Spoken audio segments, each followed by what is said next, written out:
Right, friends, we continue our study of the Gospel according to St. Matthew that we started last time, and the reading for today, as I said, is a Christmas reading, usually what we listen to or think about in the month of December. But nevertheless, I thought, because to have a continuation of thought, we should continue with the study as a sequence of what comes. And during Christmas time, of course, we'll be looking at other passages, maybe from other scripture portions.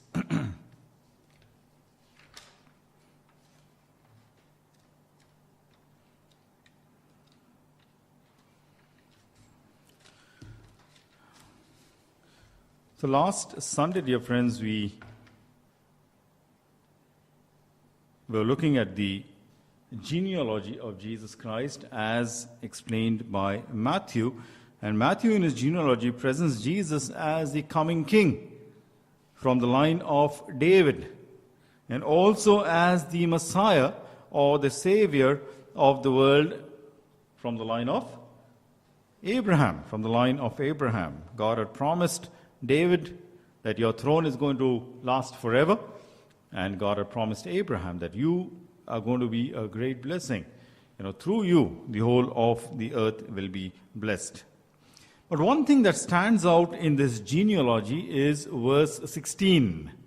If you see verse 16 especially, what is so different in this particular verse as compared to the preceding verses? Well, you can just look at it and tell me.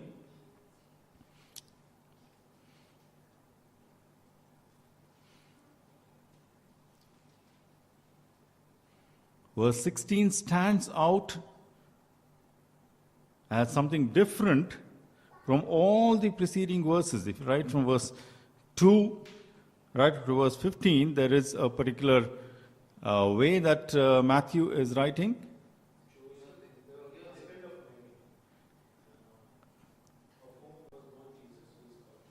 Okay, so what is different there?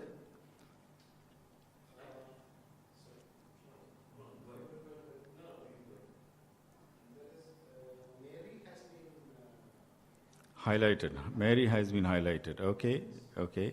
Yes, Sam, you want to say something? Okay, fine. See, if you see here, right up to verse 16, it is written, so-and-so begat so-and-so, so-and-so begat so-and-so, so-and-so is the father of so-and-so. And when it comes to verse 16, he says, Jacob, the father of Joseph, and then he suddenly changes.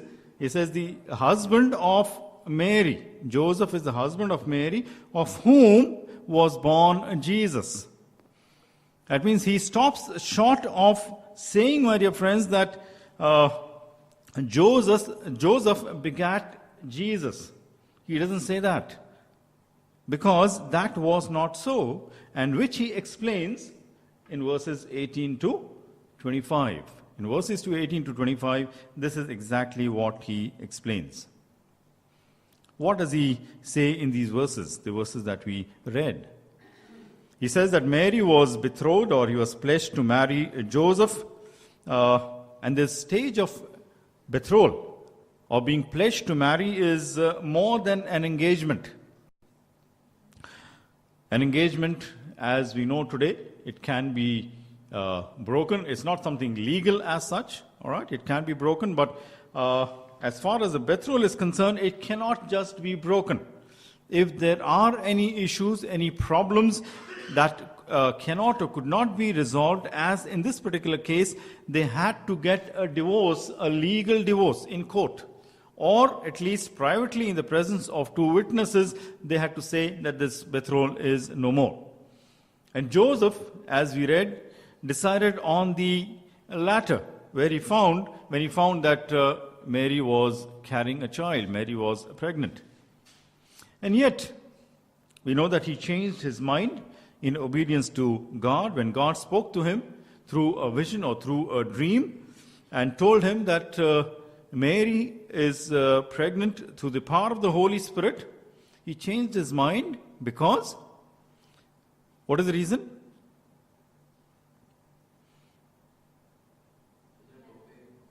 Obey God Okay? Why did he obey God? Because he believed what God was telling him through his angel. It was something very strange that was happening, something that I'm sure he did not understand, and yet he believed. He believed what the angel had told him. Do you and me have that simple faith of Joseph to believe? Even when we don't understand.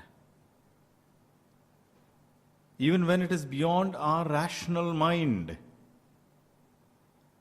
There were many in the time of Jesus Christ also, and also after he was resurrected, who did not believe this. If you see in John chapter 8 and verse 41, there is a conversation that Jesus is having with the Jewish people, and in one of those conversations, they say, "We are not illegitimate children."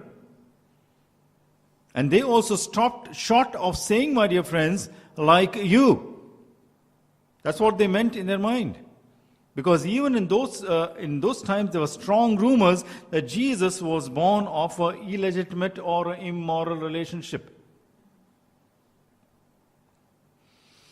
In the last 150 years, since liberal theology has been formulated or it has come into being, there have been many who have questioned the virgin birth among Christian circles.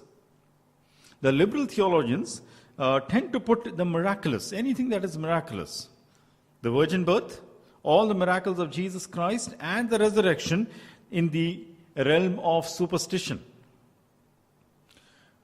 I'm talking of Christian theologians, my dear friends, scholarly people. They tend to believe that the miraculous has been inserted in the New Testament by the disciples who wanted to show Jesus as divine. They claim that their quest basically is to find the real Jesus, the Jesus of history, as against the Jesus of faith that is shown in the Gospels. You understand what I'm saying? I'm making a statement which is quite heavy as far as theological content is concerned. If you read the papers a few days back, maybe I think 2 weeks back, there was this author whose interview had come in the Times of India and who has written something similar about Jesus Christ. It's the disciples who have added a lot of content to the New Testament because they wanted to show Jesus as divine, and that's the Jesus of faith they are projecting. And that's not the Jesus of history that was actually there who was there in Galilee or who was there in Nazareth. And these people, they discount the virgin birth as something fanciful thinking. Maybe that which has come from Greek, Egyptian, or even Chinese myths, or even some Jewish tradition. There was a survey conducted in 1970, right? 43 years from now, or before this, by a very well-known Christian magazine called Christianity Today in the United States of America, and the results of which were published in the September 11 issue. And the question that they were trying to answer is, how many Christians really believe in virgin birth? And this is the result of the survey. They found that 60% Methodist, 49% Presbyterians, 44% Episcopalians, 34% American Baptist, and 19% American Lutherans did not believe in the virgin birth. And this was 43 years ago. You can think of the number today when we stand in what is called the postmodern world. Who is Jesus Christ to them? Probably a prophet, probably a teacher, probably a good man, with some good ethical values and some good moral values to teach. Nothing more than that. But the question that we should be answering, dear friends, is, are we allowed to pick and choose from the Bible according to our convenience? Is the Bible some kind of supermarket where we go and we say that we like this, so we'll take this, we don't like this, so we do not take that? Are we allowed to do that? The second question is, if the virgin birth is discounted, does the Bible have any meaning anymore? The Bible is all about God's plan of salvation. And if the virgin birth is discounted, my dear friends, the plan of salvation of God follows it out of the window. It doesn't really have any meaning at all. How important is this doctrine of virgin birth? Larry King, the famous talk show anchor who has interviewed thousands of people, was asked who he would like to interview the most. And he said, I would like to interview Jesus. And if I get a chance to interview Jesus, the only question I'll ask him is the virgin birth true? Because he said, the answer to that question will define history to me. The answer to that question will define history to me. That's how important virgin birth is. Even Larry King, my dear friends, recognize this. This doctrine is so important that Matthew and Luke, they mince no words in stating it. They do not beat around the bush, my dear friends. They state it very, very clearly. The Apostles' Creed, which was formulated right in the first century, they included this particular aspect in their creed. Did you notice that? When we read the Apostles' Creed, we say, we believe that Jesus was born of the Virgin Mary. Matthew is in linking it to a prophecy in the Old Testament. We read that in verses 22 and 23. Try to show that this, whatever happened, was according to the plan of God. His prophecy was in Isaiah chapter 7. It was originally given to Ahaz, King Ahaz. And it was given as a promise to King Ahaz of the presence of God, that God would defeat his enemies and he did not fear them. And we see here Matthew quoting those particular verses as being fulfilled in Jesus Christ. There are some linguistic problems and issues in this, in Matthew quoting these particular verses, which we do not want to get into at this moment. But it is pertinent to remember, my dear friends, that this is not a made-up story. Who made it up? Who could have made it up? Who should have made it up? Mary? Could Mary make up such a story? Even let us assume that she's got into some problem. Could she make up a story of this sort, saying that God himself has put his child within me? Who would believe her? And she's come from a very poor background, a very lowly background. She's not come from some Greek philosophical background, my dear friends, where they had such myths going on. She is a poor Jewish, simple lady. And could she have made up such a story, which was so improbable to believe, which people would find it so improbable to believe, which Joseph would have found it so improbable to believe? So, very clearly, my dear friends, whatever is written in the Word of God is very, very true. Before we go ahead, I would like to point out two misunderstandings related to this particular doctrine of virgin birth. One is the dogma or the doctrine of Immaculate Conception. Have you all heard about that? Immaculate Conception? All right. What is it? Yeah, exactly. Exactly. Now, this particular term, Immaculate Conception, usually people think that it refers to Jesus Christ.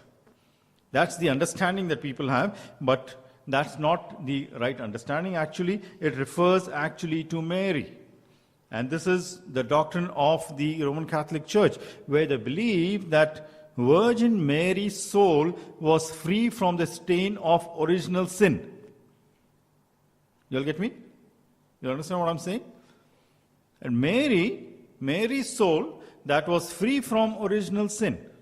That is to say that she did not come from the Adamic race. That's what it means.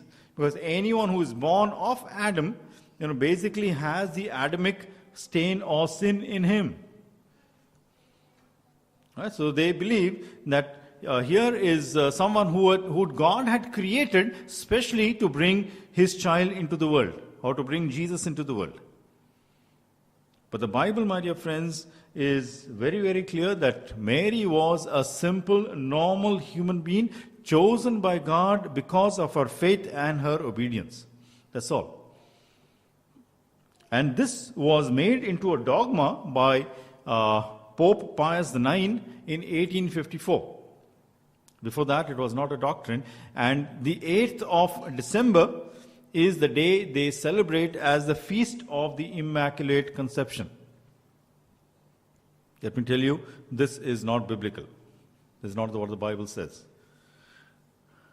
Secondly, there is something called perpetual virgin, meaning to say that the Roman Catholic Church again believes that Mary always remained a virgin. Now, this also is not true, because it's very, very clear in the Word of God. If you see Matthew chapter 1 and verse 25, it says that Mary and Joseph came together, had physical intimacy after the birth of Jesus Christ. Not only that, but various other references are there where we see that they did have children. Mary and Joseph did have children. Right, so we need to know these two concepts, not biblical, and yet followed by the Roman Catholic Church. We now come to the question, why was the virgin birth necessary? If you see verses 20 and 21, where the angel announces to Mary that she is going to conceive by the power of the Holy Spirit, what does the angel also announce? Verses 20 and 21. We read those verses. But after he had considered this, an angel of the Lord appeared to him in a dream and said, Joseph, son of David, do not be afraid to take Mary as your wife, because what is conceived in her is from the Holy Spirit. Then, it says, verse 21, she will give birth to a son, and you are to give him the name Jesus, because he will save his people from their sins. Take the whole of the announcement. If you will see here that the angel not only announces that Mary is going to have a child by the power of the Holy Spirit, but also that his name is to be Jesus. Why? Because he's going to save them from their sins. He's going to be their savior. I'm sure Mary didn't understand what was being said, or maybe it was not very clear even later on why he was to be named Jesus, or how he was going to be a savior. But we know that he became a savior by his sacrifice on the cross. But the question that we should be asking here is, was that sacrifice acceptable? Who was Jesus supposed to be the sacrifice on the cross? Right, sinless. All right, there are three conditions actually which are supposed to be met. Number one, Jesus had to be fully God.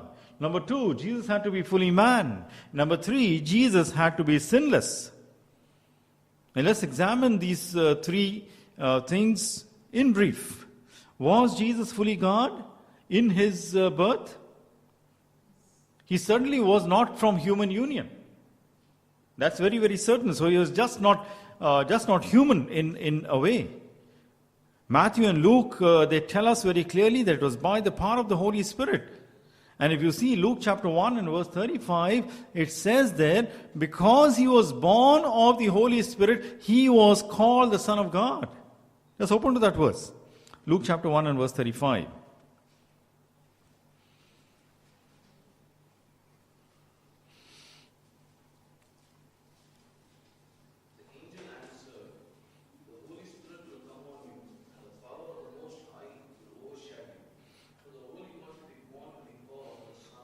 Okay, because he's going to be born of the power of the Holy Spirit, he is going to be called the Son of God. He is going to be God himself.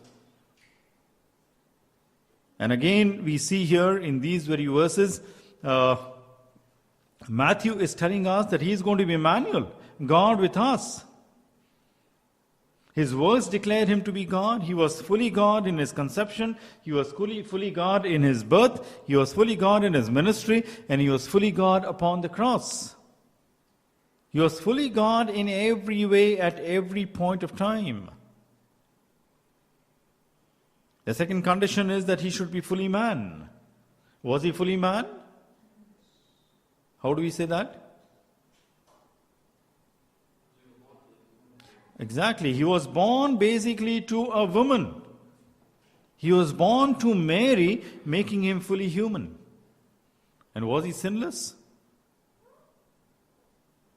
Yes? How do we say that? Why do you say that he was sinless? He was conceived by the Holy Spirit. So, you're correct in what you say, but something more than that. He did not come from the Adamic race. He did not inherit the Adamic guilt. He is now coming from a different line altogether. All those who have come from Adam inherit the Adamic guilt or the Adamic sin. They are sinful right in their birth. But Jesus Christ, because he was born of the Holy Spirit, he's come from a different race altogether, and Paul expounds this in Romans chapter 5. So we see, dear friends, that Jesus fulfilled the three conditions of being a Savior right at his conception and his birth. Right? And he being born of a virgin, he fulfilled the conditions of being a Savior. The question that I would like to leave you with, dear friends, is, does man need a Savior? Do you and me need a Savior? If you have ever stood at the deathbed of a person, you'll understand what helplessness is all about. Where we can't do anything, where that person himself cannot do anything. He requires a Savior to make him cross from life, death to eternity. A man requires a Savior even as he goes and stands before the judgment seat of God. A man requires a Savior to save him from eternal punishment, and that is hell. So, dear friends, even as we go ahead, my prayer is that we hold on to the truth of the Bible. There are many things that we will not understand, but let us understand this, even as we learned it a few weeks back, that the scriptures have been written by the power of God, that they have been inspired. The scriptures have been inspired by the Holy Spirit himself, by God himself. And that is why we need to just hold on to what is written there. There are many things that we will not understand. There are many things that are beyond our comprehension. And yet we need to hold on. It is there that we will grow in faith. It is there that we will go forward, my dear friends, making sure of the faith that we have. May the Lord add his mighty blessings to what we have heard this evening. Let's bow our heads in prayer. Father in heaven, we worship you. We praise you, Master, for this time. Thank and praise you, Master, for your word that has come to us this evening, encouraging us, O Lord, to believe what is written there. Father, Lord, virgin birth is something beyond our rational mind.